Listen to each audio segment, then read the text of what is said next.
हाँ बच्चों, आज हम क्या कर रहे हैं, एफआर में डेरिवेटिव्स की अकाउंटिंग, और डेरिवेटिव्स में भी फ्यूचर की अकाउंटिंग का हमने प्रीवियस वीडियो बनाया था। आज हम किसका करेंगे? ऑप्शन का, ऑप्शंस की अकाउंटिंग। अब ऑप्शंस बेसिकली क्या होते हैं? दो टाइप के, कॉल और पुट ऑप्शन। कॉल ऑप्शन का मतलब क्या है? Right to buy but not obligation to buy. मतलब क्या है कि मैं शेयर जरूरी नहीं है, कुछ भी हो सकता है, डॉलर हो सकते हैं, वेदर कुछ भी हो सकता है कि मैं मेरे फेवरेबल होगा तो एक्सरसाइज करूंगा, नहीं तो नहीं करूंगा। मतलब क्या है, जैसे एक बार एग्जांपल मैं शेयर कर ले रहा हूँ, बाद में वेदर वुदर सबकी बात करूंगा। मैंने तुमसे बात कर ली कि मैं इस दिन, आज कितनी तारीख है? 5/8, और मैंने तुमसे कब बात कर ली कि 10/9 को मैं तुमसे 100 रुपये में शेयर खरीदूंगा। शेयर कितने रुपए में खरीदूंगा? 100 रुपये में। 100 से, अब बताओ मार्केट प्राइस इस दिन कितना हो गया? 150। तब मैं खरीदूंगा या नहीं? यस खरीदूंगा। क्यों खरीदूंगा? क्योंकि मुझे वो चीज़ 100 रुपये में मिल रही है जो मार्केट में कितने की है? 150 की। तो मैं तुमसे 50 रुपये कमा, मतलब 50 रुपये कमा लूंगा, तुमसे कितने में खरीद लूंगा? 100 में, और मार्केट में कितने में बेच दूंगा? 150 में। तो मुझे कितने की कमाई हो जाएगी? 50 रुपये की। सेकंड केस, 100 रुपये में खरीदने का कॉन्ट्रैक्ट है, बट मार्केट प्राइस कितना हो गया? 90 रुपीज़। तो मेरे लिए ये कॉन्ट्रैक्ट फायदे का नहीं है, अनफेवरेबल हो गया। क्यों हो गया? क्योंकि मैं तुमसे कितने में खरीदूं? 100 में, और फिर मार्केट में कितने में बेचूं? 90 में। तो मुझे तो 10 का क्या हो रहा है? लॉस ही हो रहा है। या मैं ऐसी चीज क्यों खरीदूं जो मार्केट में 90 की है और तुमसे 100 में क्यों खरीदूं? बोलो। तो इस केस में मैं एक्सरसाइज नहीं करूंगा। यहाँ फायदा होगा तो मैं एक्सरसाइज कर लूंगा, या मैं एक्सरसाइज नहीं करूंगा। इसको क्या बोलते हैं? ऑप्शन। ऑप्शन का मतलब ही क्या है? चॉइस। फायदा होगा तो मैं चॉइस एक्सरसाइज कर लूंगा, लॉस होगा तो मैं चॉइस एक्सरसाइज नहीं करूंगा। तो कॉल ऑप्शन का मतलब क्या है? खरीदने का। पुट का इसका अपोजिट होता है बेचने का। तो राइट टू बाय, बाय का मतलब खरीदने का है, बट ऑब्लिगेशन नहीं है किसका? खरीदने का। तो मैं खरीदने का ऑप्शन कब एक्सरसाइज करूंगा? जब मार्केट प्राइस क्या हो रखा हो? ज्यादा हो। तो एक बार फिर से सुन लो कि कब एक्सरसाइज होता है और क्यों होता है, उसके बाद में हम अकाउंटिंग स्टार्ट करते हैं। Call option. एक्सरसाइज प्राइस का मतलब क्या है कि इस ऑप्शन में आपने क्या तय कर रखा है, कितने रुपए पर ये सेटल होगा। तो वो हमने तय कर रखा है 100 रुपये। मार्केट प्राइस कितने का है? 150, 90। दो केस है। 150 में क्या होगा? मैं कितने में खरीद दूंगा तुमसे? 100 में। बेच कितने में लूंगा? 150 में। तो मैं ये एक्सरसाइज करूंगा, मुझे कितने रुपए का फायदा हो जाएगा? 50। और सेकंड केस क्या है? एक्सरसाइज प्राइस है 100 रुपये और मार्केट प्राइस कितना है? 90 रुपीज़। तो मैं तुमसे 100 में खरीद के बाजार में 90 में बेचूं, तो 10 का नुकसान क्यों करूं? तो मेरे को ये लॉस वॉस नहीं होगा, मैं बस इसको एक्सरसाइज नहीं करूंगा। इसको हम क्या बोलते हैं? Call option. इसीलिए तो बोलते हैं कि हमारी चॉइस है। तो कॉल ऑप्शन कब एक्सरसाइज होगा? सबसे पहले तो ये माइंड में फिट कर लो। When call option is exercisable when favourable है। फेवरेबल कब होता है? When market price is greater than exercise price. Exercise price को कभी कभी क्या बोल देते हैं? Strike price. तो मार्केट प्राइस किससे ज्यादा है? एक्सरसाइज प्राइस से क्या है? ज्यादा है, या स्ट्राइक प्राइस से ज्यादा है। अब इसकी अकाउंटिंग क्या होती है? इसकी डेली। अब बताओ, पहले तो तुम मुझे बताओ कि तुम मुझे ऑप्शन दोगे क्यों? एक बार समझाने के लिए मैं मान रहा हूं कि मेरे सामने काउंटर पार्टी कौन है? आयुष है। मेरे सामने काउंटर पार्टी कौन है? आयुष। काउंटर पार्टी आयुष है, मतलब मुझे ऑप्शन दे कौन रहा है? आयुष। अब आयुष कोई पागल है? आयुष कहेगा कि आप तो फायदा होगा तब तो ले जाओगे, और नुकसान होगा तो क्या होगा? नहीं दोगे। तो आयुष को लग रहा है कि शेयर का प्राइस 100 से ऊपर जाएगा ही नहीं। एक तरह से मैं शर्त लगा रहा हूं कि शेयर का प्राइस पक्का 100 से ऊपर जाएगा, और आयुष कह रहे हैं नहीं जाएगा, कुछ भी हो जाए 100 से ऊपर कहाँ जाएगा, इस कंपनी में इतना दम ही नहीं है। तो मैं कहा लगा लो शर्त। तो आयुष कहता है कि ज्यादा हो जाए तो आप मुझसे रुपए ले लेना, कम हो जाए तो आप मुझसे रुपए दे देना। नहीं, ऑप्शन एक्सरसाइज ही नहीं करूंगा। तो फिर आयुष पागल है क्या कि ज्यादा होने पर तो मैं ले जाऊंगा, कम होने पर क्या है? आयुष को कुछ मिलेगा ही नहीं। ऐसी कैसी शर्त है? तो आयुष कहता है कि जाना तो है नहीं ऊपर, आप मुझे अभी कितने रुपए दे दो? 10, जिसको हम क्या बोलते हैं? Option premium. आयुष को लग रहा है कि प्राइस ऊपर जाना तो है नहीं, ऑप्शन एक्सरसाइज होगा नहीं, तो आयुष मुझसे स्टार्टिंग में क्या ले लेगा? 10 रुपए। आयुष को क्या लग रहा है कि ये 10 रुपए बैठे बैठे आ रहे हैं। आयुष सोच रहा है प्राइस ऊपर जाएगा नहीं, ये प्राइस तो 70 रहना है, तो प्रशांत महेश्वरी आना तो है नहीं। अभी मुझसे क्या ले लेता है वो? 10 रुपए। आयुष कह रहा है इस शर्त के रुपए मुझे अभी दे दो, 10 रुपए, और उसको हम क्या बोलते हैं? Option premium. तो आयुष का पॉइंट ऑफ व्यू ये है कि ये 10 रुपए आ रहे हैं बैठे बैठे जेब में, ठीक है, प्राइस ऊपर जानता उसको लग नहीं रहा। और मेरा पॉइंट ऑफ व्यू क्या है कि प्राइस हमेशा कहाँ जाएगा? ऊपर जाएगा, मुझे लग रहा है ऊपर जाएगा, आयुष को लग रहा है। देखो कोई भी शेयर खरीदना या ऑप्शन खरीदना ट्रेडिंग तभी हो सकती है जब दोनों लोग क्या हो, कंप्लीटली अपोजिट माइंडसेट के हो। अगर दोनों ही सेम माइंडसेट के हैं तो कैसे होगा। वो तो शेयर क्या, लैंड मान लो कि एक लैंड है मेरे पास पड़ी है 1 लाख की, मुझे लग रहा है रेट ऊपर जाएंगे तो मैं क्यों बेचूंगा, होल्ड करूंगा। और सामने वाले को भी लग रहा है रेट ऊपर जाएंगे तो वो मुझसे खरीदने आ रहा है और मैं उसको, वो कह रहा है उसको लग रहा है रेट ऊपर जाएंगे बेच दो, तो मैं बेचूंगा ही नहीं। उसको पक्का क्या लग रहा होगा, कुछ अलग, दोनों लोगों के बीच में। तो आयुष को क्या लग रहा है कि 100 से ऊपर किसी भी सूरत में जाएगा नहीं, ये 10 रुपये अपने बैठे आ रहे हैं जिसको हम क्या बोलते हैं, ऑप्शन प्रीमियम। और मुझे क्या लग रहा है कि 100 से ऊपर पक्का जाएगा, 150 रुपये हो जाएगा, तो मुझे यहाँ 50 रुपये बच जाएंगे। एक बार कितना देना पड़ रहा है, 10 रुपये। एक बार देना कितना पड़ रहा है, सिर्फ 10 रुपये। तो इसलिए आयुष ने मुझसे कितने रुपए लिए थे, 10 रुपये स्टार्टिंग में ले लिए थे। तो आयुष को लग रहा है 10 रुपये बैठी कमाई। अब मैं तो मेरे पॉइंट ऑफ व्यू से अकाउंटिंग करूंगा, आयुष की अकाउंटिंग हम बाद में देखेंगे। तो मुझे 100 रुपये पर शेयर खरीदने का क्या था, राइट, लेकिन ऑब्लिगेशन नहीं है। सस्ता हो गया तो मैं नहीं खरीदूंगा। अब ऊपर गया तो मेरे उतनी कमाई हो जाएगी, नीचे गया तो मेरे कोई नुकसान नहीं है। मैंने अपना नुकसान 10 रुपये पहले ही दे दिया। लेकिन अब इसको हम लॉस नहीं मानते FR की भाषा में, इसको हम क्या बोलते हैं कि मैंने एक क्या खरीदा है, असेट खरीदी है। उस असेट में मुझे फ्यूचर में एडवांटेज हो सकते हैं और नहीं भी, बट एडवांटेज होंगे तो मैं उसको क्या कर लूंगा, एक्सरसाइज। और इसको असेट क्यों मानते हैं, क्योंकि नेक्स्ट डे अगर शेयर का प्राइस कितना हो जाता है 150, तो मुझे अच्छा फील हो रहा है। क्यों अच्छा फील हो रहा है कि अगर ये 150 रह गया एंड तक भी तो मुझे फायदा हो जाएगा। और इस वजह से मेरे पास लोग आने लग जाते हैं, किस बात के लिए, ये हमें दे दो ऑप्शन, आप हट जाओ, हम और आयु स्टार्ट कर लेंगे। फॉर एग्जाम्पल मेरे पास अभी मानसी बैठी है, मानसी आगे क्या कहती है कि सर आप हट जाओ और आयुष से रुपए क्या ले लेंगे, मैं ले लूंगी। अगर 150 रह गया या कम हो गया तो मैं एक्सरसाइज नहीं करूंगी। मैं कहूँगा मैं कैसे हट जाऊँ, मेरे 10 रुपये लगे हुए हैं, तुम फ्री में कैसे हटा रही हो। तो ये कह रही है 10 रुपये ले लो। मैं कह रहा हूँ क्यों, अब कहे के 10 रुपये ले लो, अब तो तुम्हें फायदा दिख रहा है, तब तुम 10 रुपये देने के लिए 10 रुपये मुझे ज्यादा दो। तो ये कहती है चलो 30 ले लो। हाँ, अब मैं सोचूंगा, क्यों सोचूंगा, क्योंकि मुझे 10 रुपये लगे और 30 हाथों हाथ आ रहे हैं, मुझे सीधे 20 का प्रॉफिट बुक हो रहा है। तो सर ऐसे तो यहाँ तो ज्यादा प्रॉफिट हो रहा था ना, यहाँ तो आपको 50 बचते, 10 लगे थे 40। अगर मैं खुद एक्सरसाइज करूँ तो क्या होगा, 50 मिलेंगे लास्ट में और 10 लगे थे, 40 का प्रॉफिट है। यहाँ तो 20 ही हो रहा है क्योंकि 10 लगे थे। मानसी कितना दे रही है वापस, 30 नहीं। इसमें रिस्क भी तो है, गारंटी थोड़ी है लास्ट तक 150 रहेगा। इसमें गारंटी थोड़ी है लास्ट तक क्या रहेगा, 150 रहेगा। यहाँ कम से कम क्या हो रहा है, प्रॉफिट पक्का बुक हो रहा है, मानसी देने के लिए तैयार है 20 रुपये। तो इस तरह से क्या होता है, इस ऑप्शन के जो 10 रुपये लगे थे इसकी फेयर वैल्यू क्या हो जाती है, चेंज हो जाती है। अब ये मानसी जो दे रही है इसको हम क्या बोलते हैं, ऑप्शन की फेयर वैल्यू।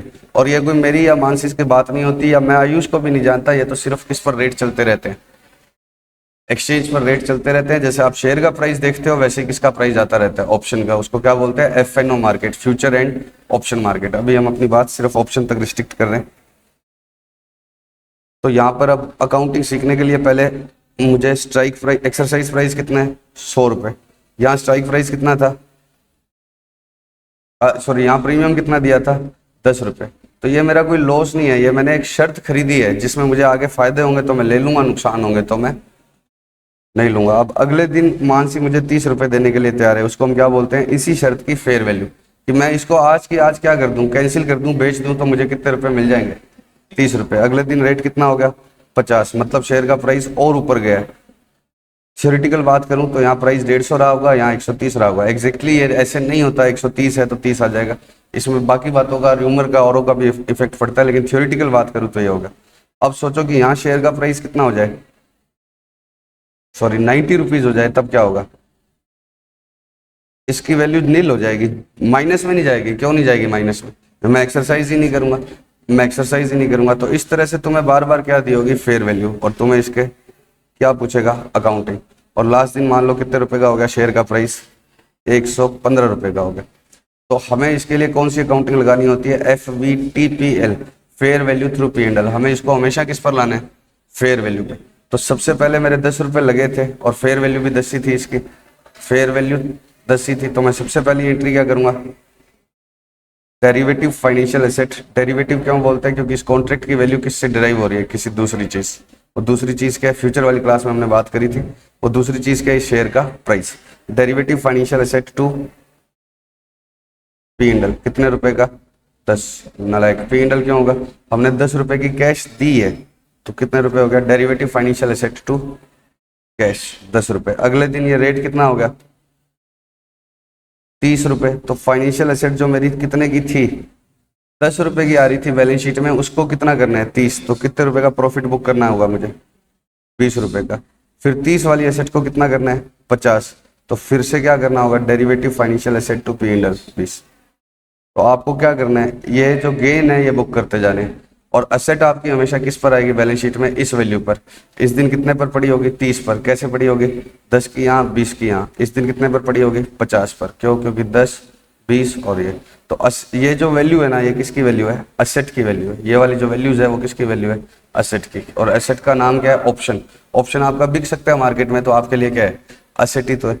अब 50 से कितना हो गया, नील हो गया। तो क्या करूं, P and L to derivative financial asset. तो एसेट आपकी बुक में 50 की थी, वो क्या कर दो, 0 कर दो। फिर नील से वापस 10 हो गया, मतलब प्राइस बड़ा होगा।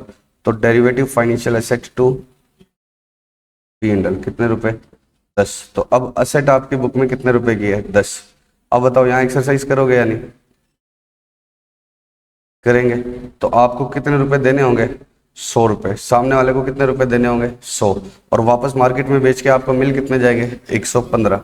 तो आपको, और दूसरी तरफ ये एसेट कितने की थी आपकी बुक में, 10 की। और आपको उससे फायदा कितना हुआ, अभी 15 रुपए मिल रहे हैं बुक में आप, अब तो 15 मिल रहे हैं, नेट फायदा कितना रह जाएगा, 5। लेकिन अभी आपको कितने रुपए मिल रहे हैं, 15। तो आपकी 10 रुपए की एसेट गई और आपको रुपए कितने मिल रहे हैं, 15। तो मैं सामने जैसे आयुष था, तो आयुष को क्या बोलूंगा, 100 रुपए में शेयर दो। और मैं बाजार में कितने बेचूंगा, 115। तो आयुष सीधा क्या बोलेगा, 15 रुपए मेरे से ले लो, बात खत्म। उसको क्या बोलते हैं, नेट सेटलमेंट। ऐसा भी हो सकता है कि मैं 100 में खरीदूं फिर 115 में बेचूं।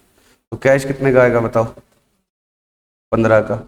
टू डेरिवेटिव फाइनेंशियल एसेट कितने की, 10। तो 10 रुपए की एसेट से मुझे अब कितने मिल रहे हैं, 15। तो मैं कितने रुपए का प्रॉफिट बुक कर दूंगा, 5। अब इसमें पूरे में हमें नेट प्रॉफिट अगर चेक करना है तो कितने का हुआ बताओ, यहाँ कितने रुपए बचे मुझे। मतलब नेट प्रॉफिट होना क्या चाहिए, 10 रुपए मैंने आयुष को दिए थे और लास्ट में कितने मिले, 15। तो कितने रुपए का प्रॉफिट रहना चाहिए मेरी बुक में, 5 का। तो चेक करने के लिए कर रहा हूँ, आपको एग्जाम में करना नहीं है, ठीक है। कितने रुपए का प्रॉफिट बचना चाहिए, 5 का। देख लो यहाँ कितने, यहाँ इस एंट्री में तो कोई प्रॉफिट बुक हुआ ही नहीं। यहाँ कितने का प्रॉफिट बुक हुआ, 20 का। ये 20 और 20 40, 40 में से 50 गए, 10 का लॉस, नील हो गया यहाँ तक। यहाँ 10 का लॉस था, यहाँ पर ये 10 का प्रॉफिट हो गया, तो नील हो गया और 5 रुपए का ही गया प्रॉफिट बुक। तो आपको सिंपली क्या करना है, पहले दिन तो जो आपने प्रीमियम पे किया है उसको आपने लॉस मानना है या असेट है, असेट है। क्यों, क्योंकि ऑप्शन मार्केट में बिकते हैं। और उसके बाद में इसको किस पर लाते रहो, बार बार फेयर वैल्यू पर, बार बार किस पर ले आओ, फेयर वैल्यू पर। लास्ट में एक्सरसाइज करेंगे तब आपको दिमाग लगाने, वो अभी मैं अलग अलग केस लूंगा। ये एंट्री हो सकता है आपको अभी क्या है, थोड़ी ठीक ठाक समझ आई हो, क्योंकि अभी अलग अलग रेट लूंगा तब मैं ये करूंगा। फटाफट से सुनना आप। कॉल ऑप्शन ही है, यहाँ पर मैंने कितने रुपए दिए, 10। यहाँ कितने का हो गया, 12। यहाँ कितने का हो गया, 18। यहाँ कितने का हो गया, नील। नील का मतलब क्या है, अगर स्ट्राइक प्राइस 100 था तो 100 से भी नीचे चला हो गया शेयर का प्राइस। और ये फेयर वैल्यू बढ़ रही है, इसका मतलब क्या है, प्राइस क्या हो रहा है, शेयर का इंक्रीज हो रहा है। और फेयर वैल्यू बढ़ रही है, तो आयुष को तो घाटा सा लग रहा है, लेकिन मुझे फायदा लग रहा है, इसलिए मानसी मुझे ज्यादा रेट देने के लिए तैयार हो रही। और ये कितना हो गया, 5 हो गया। अब यहाँ पर अलग अलग केस सोचेंगे। केस 1 की यहाँ का प्राइस कितना हो, 98। केस 2 यहाँ का प्राइस कितना हो, 102। केस 3 यहाँ का प्राइस कितना हो, 107। इसके, ये पूरी एग्जॉस्टिव बात है, इसके अलावा कोई केस बचेगा नहीं, ठीक है। तो सबसे पहले तो इन दिनों की एंट्री बताओ। इस दिन की एंट्री क्या होगी, 10 रुपए की। अब टाइम बचाने के लिए मैं सीधा क्या एंट्री कर देता हूँ, FA2 PL। पी लिख दूँ तो भी चलेगा ना, क्या फालतू में P&L लिख के टाइम क्यों करना है। शाबाश, क्या आएगा, कैश। पहले दिन तो रुपए लगते हैं ना, तो FA2 कैश कितने रुपए, 20 रुपए। अब 12 का करना है, तो derivative financial asset to P&L कितने का, 10। ये 20 किसने लिखा है नालायक, कितना आएगा, ये झूठ क्यों बोलते, 10 रुपये आएगा। 10 और 2 12। फिर फाइनेंशियल एसेट टू P&L कितने का, 6। अब बुक में फाइनेंशियल एसेट कितने की चल रही है, इस दिन 18, इस दिन 12, इस दिन 10। प्रॉफिट कितना बुक हुआ है यहाँ तक, 8 रुपये। क्यों, क्योंकि 10 तो मैंने शुरू में प्रॉफिट तो बुक किया ही नहीं था, 10 तो क्या करी थी, कैश। और आगे प्रॉफिट कितना हो गया देखो, 8 रुपये। 2 और 6 8 रुपये। तो मैं कभी भी पूछूं कि एनी टाइम एसेट कितने की होगी बैलेंस शीट में, तो आप क्या बोलोगे, जो इसकी फेयर वैल्यू है। और एनी टाइम प्रॉफिट कितना होगा, इस दिन तक कितना होगा, 2 रुपये का। क्यों, क्योंकि 10 से कितना हुआ होगा, 12। इस दिन कितने का हुआ होगा 8 रुपए का, क्यों? क्योंकि 10 से कितना हुआ है 8। तो प्रॉफिट तो किससे 18, 10 से 18 हुआ है। प्रॉफिट तो इस वैल्यू का और फेयर वैल्यू का डिफरेंस बुक हुआ होगा। और असेट कितने पर की होगी? इस पर 18 पर। अब बताओ ये यहाँ पर नील हो गया तो क्या करूँ? 18 रुपए की एसेट कैरी कर रखा था, उसको क्या करूँ? उड़ा दूँ। तो P&L to derivative financial asset 18 रुपए। तो अब तक प्रॉफिट कितना है और लॉस कितना है ये बताओ। असेट कितने की अब तक? नील। और लॉस कितना का रखा है? 10 रुपए। क्यों? क्योंकि मैंने यहाँ पर कितने दिए थे? 10 दिए थे इस दिन, और ये 0 हो गए, तो लॉस कितने का रखा है? 10 का। चेक करूँ, यहाँ पर प्रॉफिट था 2 का, और 2 और 6 8, 18 का प्रॉफिट और सॉरी 8 का प्रॉफिट और 18 का लॉस। और उसके बाद में वापस ये कितने रुपए होगी? 5, मतलब शेयर का प्राइस बढ़ गया, तो वापस एसेट कितने पर आ जाएगी? 5 रुपए। Derivative financial asset to P&L कितने का? 5। अब हमारी बुक में एसेट कितने की है? 5 की, और हम ये देखना है हमें रुपए कितने मिलेंगे। तो 3 अलग अलग केस है। अब कुछ भी हो जाए, एसेट तो हमें 5 की आ ही रही है, वो खत्म करनी है। तो चाहे कोई सा भी केस हो, आप लास्ट वैल्यू जो एसेट की छोड़ी है उसको क्या कर दिया करो? सबसे पहले राइट ऑफ। तीनों ही केस में टू डेरिवेटिव फाइनेंशियल एसेट कितने रुपए? 5, सॉरी 5 5 5। अब मुझे ये बताओ फटाफट से, जब 98 है तो मैं एक्सरसाइज करूंगा या नहीं? तो मुझे कैश कुछ आएगा नहीं। तो अब आपको दूसरा क्या सोचना है? कैश कितना आएगा? जाएगा तो है ही नहीं, जाना तो है ही नहीं, तो कैश आ गया, नहीं लिखना नहीं है कैश नहीं। P&L कितने का आ जाएगा? 5 का 5। अगले केस में जब प्राइस कितना हो गया? 102 हो गया, तो कैश कितना आएगा? 2 रुपये। और 5 रुपए की एसेट अल्टीमेटली कितने रुपए ही दिलवा पाई? 2। तो लॉस कितना आ जाएगा? 3। कैश कितने का आएगा? 107 है, तो कैश कितना आएगा? 7। और लॉस कितना हो जाएगा? लॉस होगा ही नहीं, प्रॉफिट हो जाएगा कितने का? 2 रुपये का। पक्का? तो आखिरी दिन आपको क्या चुनना है? सबसे पहले लिखना है कैश अकाउंट डेबिट। कैश कितने से आएगा? टू डेरिवेटिव फाइनेंशियल एसेट, और डिफरेंस किस में जाएगा? P&L में। कैश कैसे आएगा? Market price minus exercise price if positive, क्योंकि नेगेटिव होगा जैसे 98 वाले केस में तो ये आएगा ही नहीं ना। तो कैश कितना आएगा? Market price minus exercise price if positive. Derivative financial asset कितने की आएगी? जितने की क्या है बुक में कैरी कर रखी है, और डिफरेंस किस में चला जाएगा? P&L। पक्का? अब ऐसे ही अकाउंटिंग किसकी करनी है? पुट ऑप्शन की। ऐसे ही अकाउंटिंग किसकी करनी है? पुट ऑप्शन की। उसमें आपको ज़्यादा टाइम नहीं लगेगा। पुट ऑप्शन का मतलब क्या होगा? अगर एक्सरसाइज प्राइस 100 है और मार्केट प्राइस कितना हो जाए? 90 हो जाए, तो मैं खरीदूंगा ये मैं बेचूंगा। सॉरी, पुट का मतलब क्या है? Obligation, right to sell but not obligation to sell. तो मैं कितने में बेचूंगा? 90 रुपए में बाजार में खरीद, मार्केट प्राइस कितना है? 90। और आयुष से मेरा कॉन्ट्रैक्ट क्या है कि मैं तुम्हें 100 रुपये में बेचूंगा, तो मैं बेचूंगा। क्यों बेचूंगा? मैं बाजार से कितने में ले आऊंगा? 90 में, और आयुष को कितना दे दूंगा? 100। मार्केट से कितने में ले आऊंगा? 90 में, और आयुष को कितने में चेप दूंगा आगे? 100 में। तो आयुष को ये शेयर में 100 रुपीज़ में वापस, आयुष कहेगा कि 90 में बाजार से खरीद रहे हो और मुझे 100 में क्यों दे रहे हो? मैं कह रहा हूँ यही तो मेरा राइट था, इसी के लिए तो मैंने क्या भरा था? प्रीमियम। तो पुट ऑप्शन कब एक्सरसाइजेबल है? जब मार्केट प्राइस क्या हो? कम हो। और अगर मार्केट प्राइस 110 हो तो क्या होगा? मैं मार्केट में 110 में खरीदूं और आयुष को 100 में बेचूं, मैं पागल थोड़ी हूं। पक्का? तो पुट ऑप्शन कब एक्सरसाइजेबल है? एक्सरसाइजेबल कब है पुट ऑप्शन?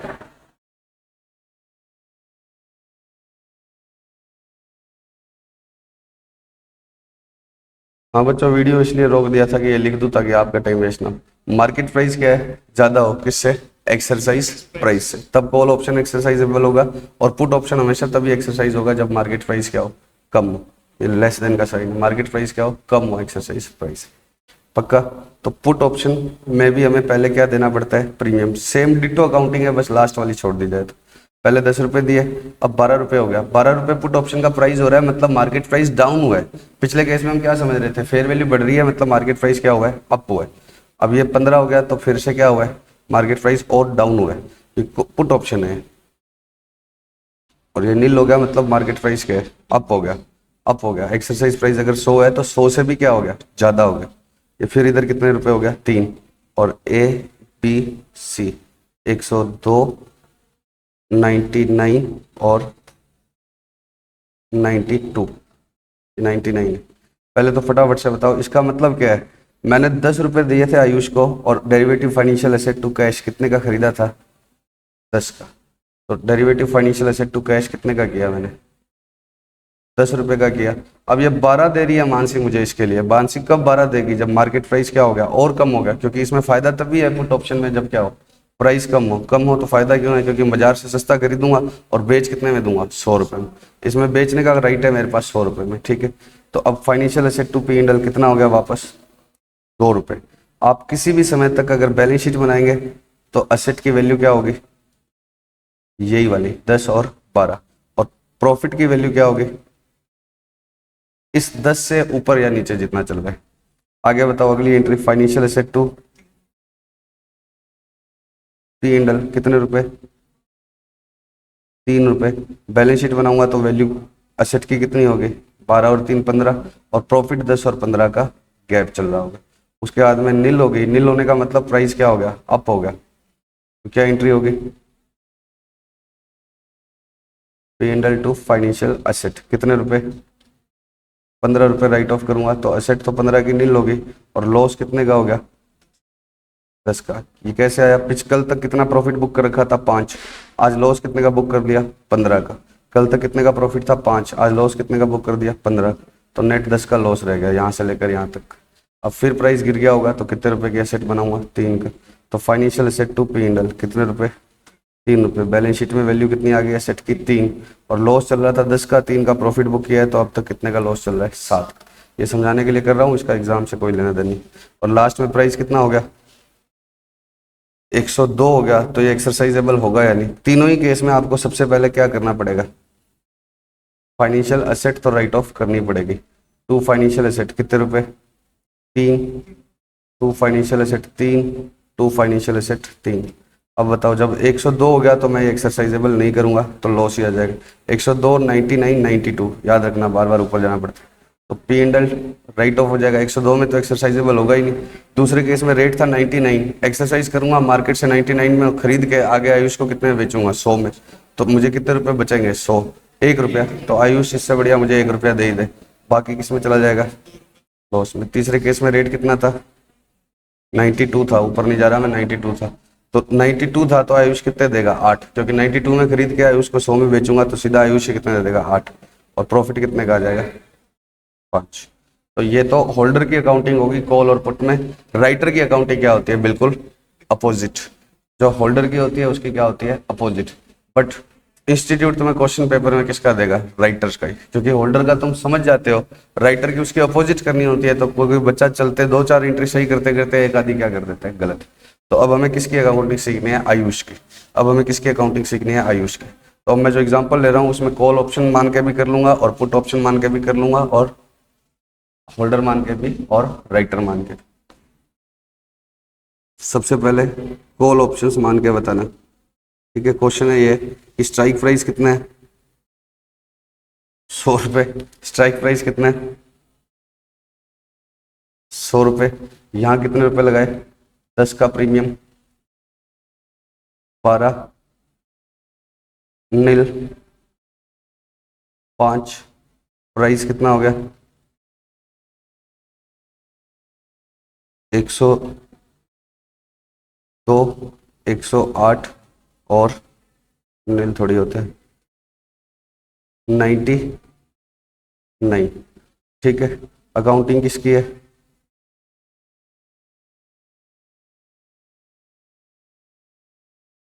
होल्डर। होल्डर मतलब कि प्रशांत, राइटर मतलब कि आयुष, राइटर मतलब कि आयुष। तो 10 रुपये मैंने दिए। अब कायदे से एंट्री क्या होनी चाहिए, फाइनेंशियल एसेट टू कैश कितने रुपए, 10 रुपये। आपका इंस्टीट्यूट बोलता है कुछ लगा ही नहीं, सीधा सीधा ऑप्शन मिल गया। तो आपके बुक पे जो क्वेश्चन है उसमें क्या है, सीधा सीधा ऑप्शन मिल गया, उसमें ये लिखा हुआ है। तो सीधा सीधा मिल गया तो हम कितने से स्टार्ट करेंगे, सीधा 10 से। होना तो चाहिए कैश, लेकिन आपकी बुक में क्वेश्चन क्या है, सीधा सीधा हो गया। तो सीधा पी एंड एल, बस फ्री में शर्त लगी है, प्रीमियम लगाई 10 रुपये। गलत है, लेकिन अब मैं क्या करूँ, 10 और 2 रुपये का क्या लग गया, अगले साल अगले दिन और प्रॉफिट 12, तीसरे दिन ऊपर वाली एंट्री वापस रिपीट नहीं कर रहा, तीसरे दिन एंट्री क्या होगी, P&L टू फाइनेंशियल एसेट, नील करना है 12 को तो 12 राइट ऑफ कर दिया, फिर नील को 5 करना है तो फाइनेंशियल एसेट टू P&L कितने रुपए, 5। अब आयुष की एंट्रीज बिल्कुल इसके अपोजिट होगी, कैश टू फाइनेंशियल लाइबिलिटी 10। अब आयुष ऐसी एंट्री क्यों करेगा, आयुष को रुपए मिले हैं कितने, 10, लेकिन ये कॉन्ट्रैक्ट सेटल नहीं हुआ, तो ये क्या बोलता है कि 10 रुपये मेरे को क्या आ गया, एक तरह से देखो लाइबिलिटीज भी बिकती है, पहले ध्यान से समझना, एंट्रीज उल्टी होगी, ये मैं लिख देता हूँ, पहले रीजन मैं आपको थोड़ा सा बताता हूँ, लेकिन पहले एंट्रीज पक्का पक्का क्या होगी, उल्टी। अब यहाँ पर कैश नहीं आया तो ये उल्टे से क्या करेगा, P&L, फटाफट से इधर क्या एंट्री होगी, फटाफट से बताओ, P&L टू फाइनेंशियल लाइबिलिटी कितने रुपए, 2 रुपये, फिर इधर क्या होगी, फाइनेंशियल लाइबिलिटी टू P&L कितने रुपए, 12 रुपये, फिर क्या हो जाएगी, P&L टू फाइनेंशियल लाइबिलिटी कितने की, 5। अब इसका रीजन समझो फटाफट से, लाइबिलिटीज भी बिकती है, पहले तो ये समझ लो कि लाइबिलिटीज की भी क्या होती है, फेयर वैल्यू, एक इंडेक्स करेंगे 113, उसमें क्या लिखा हुआ है, एसेट्स और लाइबिलिटीज दोनों की फेयर वैल्यू मेजर करना।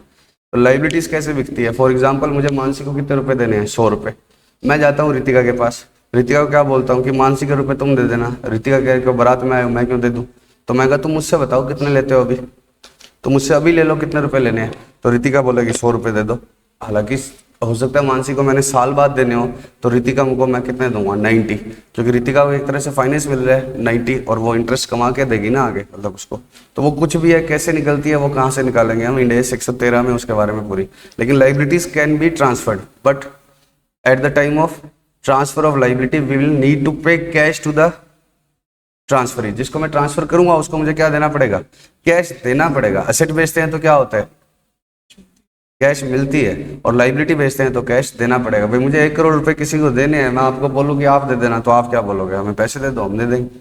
तो मुझे लाइबिलिटी भी ट्रांसफर, मैं मान लो कि ये जहाँ पर पढ़ा रहा हूँ मैं, ये शहर छोड़ के जा रहा हूँ और कुछ लोगों के रुपए बाकी है, ठीक है, और देने उनके लेट है, तो मैं आपको बोलता हूँ कि ड्यू डेट पर आप देते रहना, तो आपको हम क्यों दें, मैं बोलूँगा मैं आपको कैश दे देता हूँ। अब कितनी फेयर वैल्यू होगी क्या होगी वो छोड़ो, वो हमें इसमें दिया हुआ है, ठीक है, उसका अलग है ऐसे। तो फेयर वैल्यू 10 रुपये है लाइबिलिटी की, तो लाइबिलिटी बढ़ रही है मेरी 10 रुपये की, तो मैं क्या एंट्री करता, कैश टू P&L करता, लेकिन ये स्टार्ट ही कहाँ से करता है, P&L से। तो मेरी लाइबिलिटी की फेयर वैल्यू कितने रुपए है, 10, अगले दिन वो लाइबिलिटी 12 की होगी तो मुझे और नुकसान होगा। और वास्तव में ऐसा है, आयुष जैसे मैं इस कॉन्ट्रैक्ट में मानसी में बेच सकता हूँ, वैसे आयुष भी किसको बेच सकता है, किसी और को, रितिका को बेच दिया। ये आयुष कहता है कि ये काम माता फोड़ी आ गई, बताओ आयुष को पहले क्या लग रहा था, रेट क्या नहीं होंगे, कम नहीं होंगे, पुट ऑप्शन है ना, आयुष को क्या लग रहा था, रेट कम नहीं होंगे, अब उसको लगने लग गया कि रेट क्या है, और एक्सरसाइजेबल हो जाएगा, ये पुट ऑप्शन है, उसको क्या लग रहा है, एक्सरसाइज होगा, रेट क्या होंगे, कम। तो ये रितिका को बोलता है कि तू ले ले ये कॉन्ट्रैक्ट, तो रितिका कहेगी मैं पागल हूँ क्या, कि इसमें घाटा ही घाटा है। तो आयुष कह रहा है मैं तुझे रुपए देने के लिए तैयार हूँ, 12 रुपये। तो आयुष की लाइबिलिटी की दिए नहीं, दे तो आयुष की लाइबिलिटी कितने रुपए है, 12 रुपये। तो अगर रितिका को ट्रांसफर करना है तो 12 देना पड़ेगा, तो 10 को कितना लाना पड़ेगा, 12। ये इसका रीजन है, बस आप इसकी अपोजिट एंट्री करते जाएंगे, ठीक है। अब लास्ट में क्या होगा, प्राइस 102 है, तो प्रशांत एक्सरसाइज करेगा या नहीं, अरे यार कॉल ऑप्शन बता रहा था बच्चों, मैंने गलती से ना पुट ऑप्शन मान के ये बता दिया कि आयुष को क्या लग रहा था, कॉल ऑप्शन है, ये क्या है, कॉल ऑप्शन है। कॉल ऑप्शन है तो आयुष को क्या लग रहा है कि प्राइस क्या चला जाएगा, बहुत ऊपर चला जाएगा, इसलिए वो रितिका को बोलता है कि ये कॉन्ट्रैक्ट तुम ले लो और मुझे बताओ कितने रुपए मांगती हो। तो रितिका बोलती है कि मैं 12 रुपये मांगती हूँ। आयुष को क्या लग रहा है, क्योंकि शेयर का प्राइस इस दिन क्या हो गया होगा, ज़्यादा हो गया होगा, तो आयुष को ज़्यादा लॉस लग रहा है। तो आयुष भी अपनी लाइबिलिटी ट्रांसफर कर सकता है, कितने रुपए दे करके, 12 रुपये। तो आयुष की जो लाइबिलिटी 10 की थी वो कितने की होगी, 12 की। मैंने गलती से इसको क्या मानकर बता दिया था, पुट ऑप्शन। मेरे पास 2-3 नालायक बैठे भी हैं, वो भी शक्लें भी गंदी कर रहे थे, पता भी लग रहा था, लेकिन क्या बोल नहीं रहे थे, ठीक है। अब एक बार बताओ, तो राइटर की एंट्रीज अपोजिट होगी। राइटर का रीजन क्या है अपोजिट करने का, राइटर कहता है कि 10 रुपये देकर ये लाइबिलिटी किसी को छुड़वानी पड़ेगी, तो 10 रुपये की लाइबिलिटी रिकॉर्ड करता है। फिर उसको लगता है कि राइटर का, कॉल ऑप्शन का राइटर है, शेयर का प्राइस बढ़ गया होगा, तो उसको लग रहा है कि अब किसी को दूं ये ले, तो कितने रुपए देने पड़ेंगे, 12 रुपये, कि अगर ये ऑप्शन हटवाऊं यहाँ से अपने ऊपर से 12, यहाँ शेयर का प्राइस काफ़ी कम हो गया होगा, इसलिए क्या लग रहा है कि अब किसी को कुछ देना नहीं पड़ेगा। शेयर का प्राइस 90 है, आयुष रितिका को क्या बोले ये तुम ले लो, तो रितिका क्या कह देगी, मुझे कुछ देने की जरूरत नहीं है। क्यों नहीं है? क्योंकि रितिका को तो आगे फायदा दिख रहा है ना, मतलब जो भी है तो इसकी क्या चलती रहेगी, अपोजिट एंट्री। रितिका को लग रहा है कि आगे कुछ देना ही नहीं है। रितिका को क्या लग रहा है, आगे कुछ देना ही नहीं है, तो रितिका बहुत ही कम रुपए मांगेगी इस लाइबिलिटी को अपने ऊपर लेने के लिए। ठीक है, समझ रहे हो? अब लास्ट में क्या होगा, एक्सरसाइज होगा तो क्या होगा, कॉल ऑप्शन वाला होल्डर क्या एंट्री करेगा, 102 है, असेट उसकी बुक में कितने की है, 105 की, तो होल्डर क्या एंट्री करेगा, असेट तो 105 नहीं 5 की, असेट कितने की हटाएगा, 5 की, रुपए कितने मिलेंगे, 2, डिफरेंस किस में चला जाएगा, लॉस 3 रुपए का P&L। 108 है तो क्या होगा,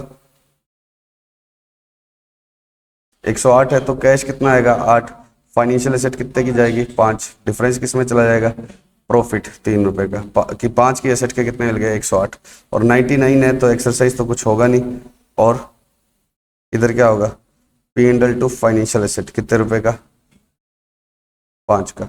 अब आयुष का पॉइंट ऑफ व्यू क्या है कि आयुष को अब 2 रुपए देने पड़ेंगे, आयुष को कितने रुपए देने पड़ेंगे, 2, और बुक में लाइबिलिटी कितने की चल रही है, 5, तो 5 की लाइबिलिटी थी, 2 रुपए में ही जान छूट गई, तो प्रॉफिट कितना बुक करेगा, 3, नहीं तो इसकी अपोजिट रहेगी, लाइबिलिटी 5 की थी, कितने रुपए देकर जान छुटाई, 8, तो और कितने का लॉस बुक करेगा, 3, लाइबिलिटी 5 की थी, कुछ देना ही नहीं पड़ा, तो सारा क्या होगा, प्रॉफिट।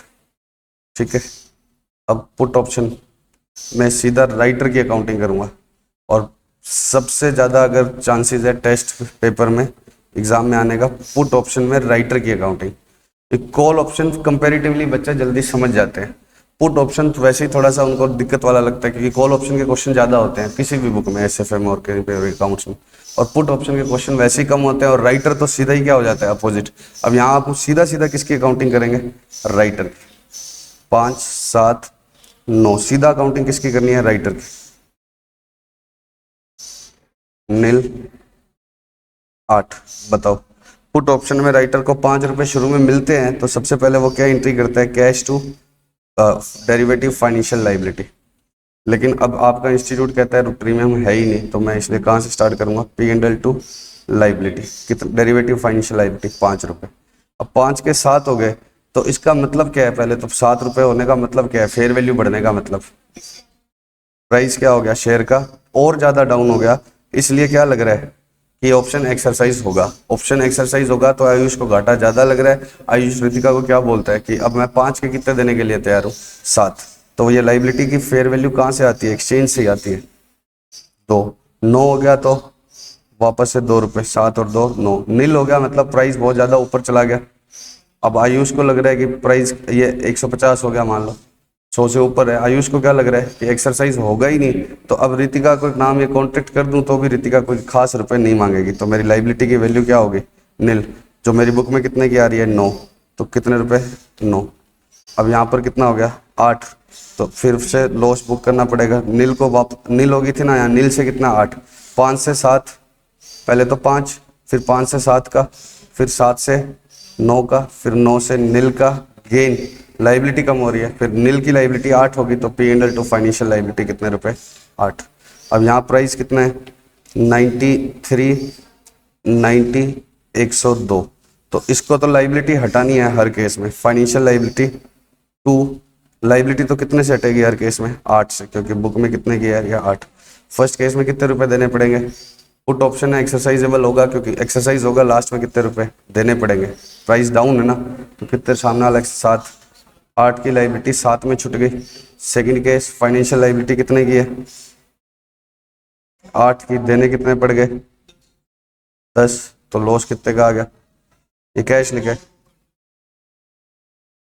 तीसरा केस फाइनेंशियल लाइबिलिटी देना कुछ भी नहीं पड़ा, प्राइस ज्यादा है, तो 8 का 8 कहाँ चला जाएगा, प्रॉफिट। ठीक है, हाँ बच्चों, ये पुट ऑप्शन की क्या है, अकाउंटिंग का क्या है क्वेश्चन हम कर रहे हैं। आपके क्वेश्चन है स्टडी मटेरियल में कॉम्प्रिहेंसिव इलिस्ट्रेशन का फिफ्थ इलिस्ट्रेशन, पेज नंबर है 12.1202। इस पर लिख देना डेरिवेटिव ऑप्शंस, ताकि तुम्हें बाद में सारे क्वेश्चंस के ऊपर हेडिंग लिखी हुई हो। मैं सारा कोर्स किससे ही कराऊंगा, स्टडी मैट। तो स्टडी मैट की प्रेजेंटेशन ही आपके माइंड में जाएगी।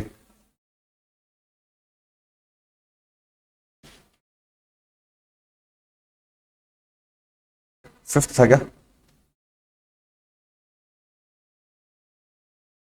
On 1st Jan 2001 Semco limited entered into a return put option.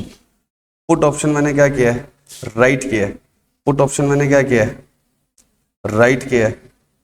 तो मेरी पोजीशन क्या है, आयुष वाली, और वो भी कौन सी, पुट फॉर $20,000। मैं उस समय क्या बेच रहा था, शेयर। इसमें क्या है, dollar, with JT corporation to be settled in this for a rate equal to 68। तो 68 रुपीज पर क्या है मेरा। एक बार मेरी पोजीशन बताओ, हमें बनानी किसकी है अकाउंटिंग, आयुष की। लेकिन एक बार मेरी पोजीशन बताओ कि मैं 68 पर इसको क्या बेचूंगा, आयुष को डॉलर बेचूंगा। तो मैं क्या चाहता हूँ, रेट मार्केट में कितना हो जाए, 66 हो जाए, ताकि क्या है 66 पे खरीद के आयुष को कितने में बेच पाऊं मैं, 68 में। और आयुष क्या चाहता है कि रेट किससे ऊपर ऊपर रहे, 68 से। ठीक है। Semco company limited did not receive any amount on entering into the contract. मैं अब आपको कह रहा था ना कि ये लेता ही नहीं है प्रीमियम का, तो मैं क्या करूं। ये कह रहा है कि आयुष को कोई भी प्रीमियम नहीं मिला है। सेमको कंपनी एक लिस्टेड कंपनी है जो फाइनेंशियल स्टेटमेंट क्वार्टरली बेसिस पर बनाती है। देखो daily daily fair value change होती है, तो हम डेली डेली थोड़ी करेंगे। हम क्या करेंगे, क्वार्टरली बना रहे हैं तो क्वार्टरली क्वार्टरली फेयर वैल्यू पर लाएंगे। वो तो हम समझाने के लिए आपको बार बार क्या कर रहा था, फेयर वैल्यू चेंज। तो ये क्वार्टरली फाइनेंशियल रिपोर्टिंग करता है, तो क्वार्टरली क्वार्टरली ये किस पर लाएगा, फेयर वैल्यू पे। जो ये अकाउंटिंग लिखी हुई है वो इंडिया 109 में लिखी हुई है। Following the classification principles of recognition and measurement as laid down in Ind AS 109, you are required to record the entries for each quarter ended till the date of actual purchase of US dollar. ये line पढ़ लेना कि put option की fair value कितनी कितनी है, 25, 15 और नील। अच्छा, पुट ऑप्शन के लिए हमेशा, पुट ऑप्शन के होल्डर के लिए हमेशा क्या रहेगी, लाइबिलिटी। जैसे होल्डर के लिए, सॉरी राइटर के लिए, होल्डर के लिए हमेशा जैसे क्या रहती है, असेट, क्योंकि नील हो जाएगा अगर प्राइस अनफेवरेबल हो गया तो क्या हो जाएगा, नील। तो होल्डर की बुक में या तो क्या रहेगी, लाइबिलिटी, और या फिर क्या है, नील हो जाएगा। और अल्टीमेटली रेट कितने हुए, 66। तो पहले मैं क्या एंट्री का डालूंगा, derivative financial liability to P and L, कितने का, 25,000। फिर डेरिवेटिव फाइनेंशियल लाइबिलिटी टू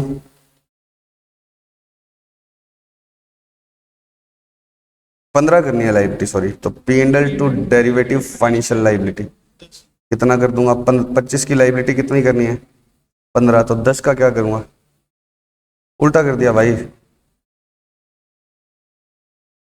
सारी एंट्री गलत है। पहली एंट्री क्या करेगी, लाइबिलिटी बनानी है 25 की, तो लॉस बुक करूंगा। लाइबिलिटी बनानी है, और ये माइनस में क्यों जा रहा है आयुष के लिए, प्राइस क्या हो रहा है। चलो सुनो मेरी बात, आयुष के लिए माइनस में क्यों जा रहा है, क्योंकि शेयर का डॉलर का रेट क्या हो गया होगा, डाउन। और प्रशांत उसको लग रहा है कि एक्सरसाइज कराने आ जाएगा, और इसलिए उसकी बुक में क्या आ रही है, लाइबिलिटी। उसको क्या लग रहा है कि प्रशांत एक्सरसाइज कराने आएगा और कितने ले जाएगा, 25,000 रुपये। तो आयुष की बुक में लाइबिलिटी। फिर उसको क्या लग रहा है कि डॉलर का रेट 68 से डाउन हुआ था, इसलिए उसको लग रहा था अब भी रेट 68 से डाउन है, बट उतना डाउन नहीं है जितना क्या था इस दिन था, इसलिए उसको क्या लग रहा है, 15,000। तो P and L to financial liability 15, sorry financial liability to P and L, 25 की लाइबिलिटी उसको कितनी करनी है, 15 करनी है। तो 10 का क्या वो करेगा, गेन। और अब रेट क्या हो गया होगा, डॉलर का ज्यादा हो गया होगा, ज्यादा हो गया होगा, इसलिए उसकी बुक में लाइबिलिटी क्या रही है, ठीक है, नील करनी है लाइबिलिटी। ये बैलेंस शीट वैल्यू है, तो 25 की लाइबिलिटी बनाई, 25 की लाइबिलिटी को 15 बुक करना है, और 15 की लाइबिलिटी को अब कितना करना है, नील।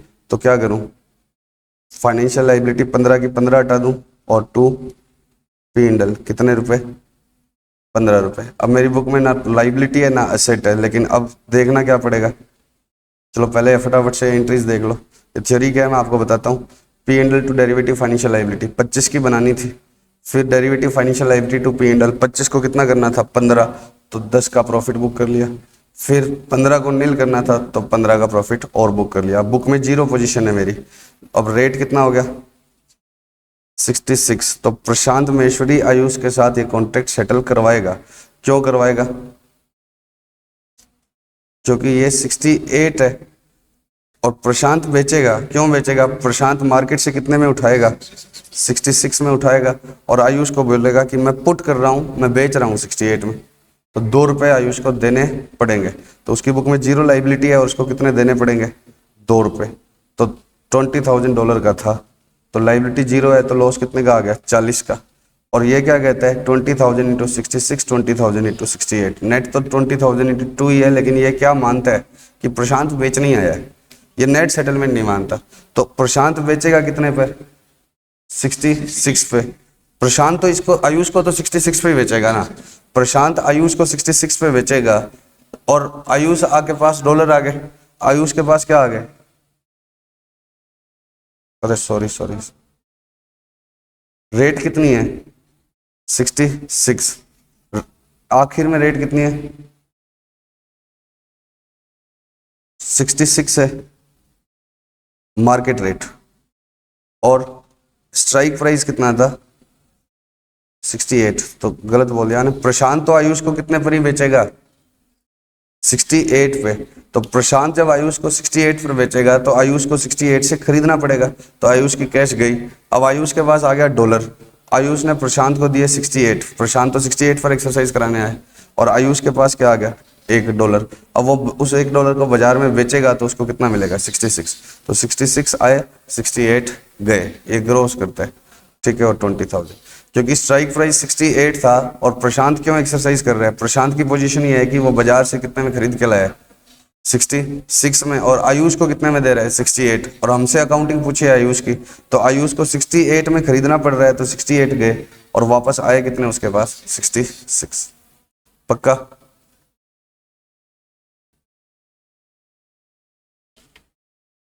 अब बच्चों कुछ ये रूल है, ये हमेशा याद रखना। कॉल ऑप्शन होल्डर की बुक में हमेशा क्या होगी फाइनेंशियल एसेट, फाइनेंशियल लाइबिलिटी कभी नहीं होगी। क्यों नहीं होगी? क्योंकि कॉल ऑप्शन होल्डर कब एक्सरसाइज होता है, जब प्राइस क्या हो ऊपर हो। तो प्राइस ऊपर है तो क्या होगा एक्सरसाइज कर लेगा, तो वो बाजार में भी बेचेगा तो उसको कुछ रेट मिल जाएंगे। लेकिन अगर क्या है नीचे है तो उसको बाजार में बेचने की जरूरत, मतलब ये थोड़ी है कि बेचने के लिए उसको पैसे देने पड़ेंगे, वो एक्सरसाइज ही नहीं करेगा। तो ऑप्शन होल्डर की बुक में हमेशा, चाहे कॉल हो चाहे पुट हो, होल्डर की बुक में हमेशा क्या होगी फाइनेंशियल एसेट या नील, फाइनेंशियल लाइबिलिटी नहीं होगी। और राइटर की बुक में क्या होगी फाइनेंशियल एसेट कभी नहीं होगी, फाइनेंशियल लाइबिलिटी। ये तो कॉल हो चाहे पुट हो, दोनों की यही बात रहेगी, ये तो दोनों के लिए यही बात रहेगी, ठीक है। अब ऑप्शन कॉल ऑप्शन कब एक्सरसाइज होगा, जब मार्केट प्राइस क्या है ज्यादा है। तो लास्ट दिन की एंट्रीज क्या रहती है कॉल ऑप्शन में, होल्डर के पास लास्ट दिन की एंट्री, होल्डर और राइटर। होल्डर के पास क्या होगा कैश आएगा अगर एक्सरसाइज प्राइस क्या है ज्यादा है, कॉल ऑप्शन मानकर चल रहा हूँ, कॉल ऑप्शन मानकर चल रहा हूँ। और पुट ऑप्शन है तो उसके पास कब कैश आएगा जब मार्केट प्राइस कम है। तो ये कैश डेबिट हो सकता है, कभी भी क्रेडिट नहीं होगा, क्यों? क्योंकि उसको देना नहीं होगा। और पुरानी उसकी बुक में अगर फाइनेंशियल एसेट चल रही है तो वो क्या कर देगा राइट ऑफ, और अगर पुरानी नील चल रही है तो कुछ भी नहीं। तो ये पक्का है कि कैश क्या होगा इधर डेबिट और नन, कभी भी कैश क्या नहीं होगा क्रेडिट नहीं होगा होल्डर की बुक में। और फाइनेंशियल एसेट क्रेडिट होगी अगर पहले से पड़ी है तो, ठीक है, अगर पहले से पड़ी है तो क्रेडिट हो जाएगी, अदरवाइज क्या होगा कुछ भी नहीं होगा। पहले क्यों पड़ी है क्योंकि पहले फेवरेबल चल रहा होगा तो हमने एसेट बना के छोड़ दी थी। डिफरेंस कहाँ चला जाएगा पी एंड एल में। अगर इसकी बुक में पहले से फाइनेंशियल लाइबिलिटी पड़ी है तो वो डेबिट हो जाएगी और टू कैश आएगा। इसकी बुक में हमेशा क्या होगा कैश क्रेडिट होगा, और या फिर एक्सरसाइज नहीं होगा तो नन हो जाएगा। तो इतना तो याद रखेंगे, ठीक है। चलो इतना ही करेंगे अभी, बाय बाय।